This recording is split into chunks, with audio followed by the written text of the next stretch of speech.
भाषा हो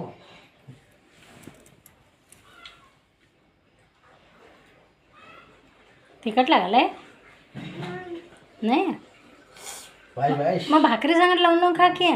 भाकरी बरोबर खा तिखट लागत नाही भाकरी खा तिखट लागत नाही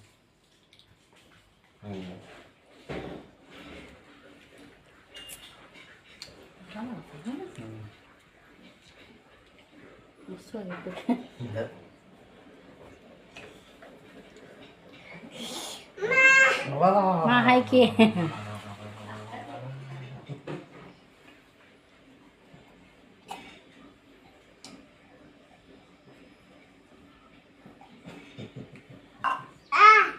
अडकले बघ हा मागणं काढू काय जेव पहिले सगळं एकदम पोट भरून जेव मागणं काढू आपण कुठं कुठं